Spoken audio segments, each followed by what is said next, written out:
Vous avez entendu parler de l'infrastructure as code et vous vous demandez ce que c'est. Je suis Béranger Guédou, CEO de Datacorey et je vous explique tout dans cette vidéo.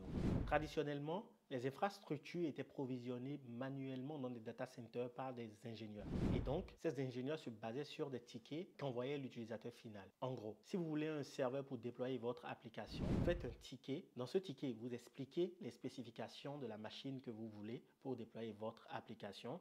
Vous l'envoyez à des ingénieurs dans un data center qui vous configurent cette machine. Ce mode fonctionnait bien, à condition que les machines déployées durent dans le temps. Cependant, avec l'avènement du cloud, la philosophie est tout autre. On doit être capable de créer rapidement des machines pas chères pour essayer des cas d'usage et pouvoir éteindre aussi rapidement ces machines. Cette philosophie cloud a donc conduit à la multiplication des tickets envoyés à des ingénieurs dans des data centers. Donc, imaginez que la demande en termes d'infrastructure soit croissante. Forcément, il y aura des erreurs humaines parce qu'ils doivent répondre à une charge de travail plus grande. Ainsi vient en jeu l'infrastructure as code. L'infrastructure as code va nous permettre d'éviter des erreurs humaines en automatisant au travers d'une configuration. Donc, avec du code, notre infrastructure. Cela est génial parce que justement, au travers d'un fichier, vous pouvez écrire toutes les spécifications de votre machine.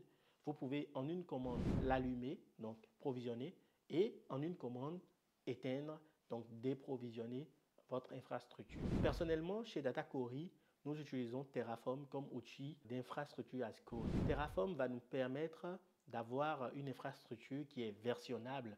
Donc, on peut avoir plusieurs versions de l'infrastructure et du coup suivre les versions au travers d'un outil tel que Git. Terraform va nous permettre d'avoir une infrastructure qui est réutilisable d'un client à l'autre et du coup qui nous permet en fait de gagner du temps rapidement sur les missions en ne devant pas créer les modern data stack from scratch. Et Terraform va nous permettre enfin d'avoir une infrastructure qui est partageable.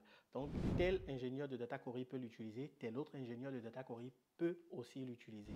Ce qu'il faut retenir, c'est que grâce à l'infrastructure as code, vous pouvez provisionner une infrastructure en claquant du doigt et déprovisionner cette infrastructure en claquant encore du doigt. Merci.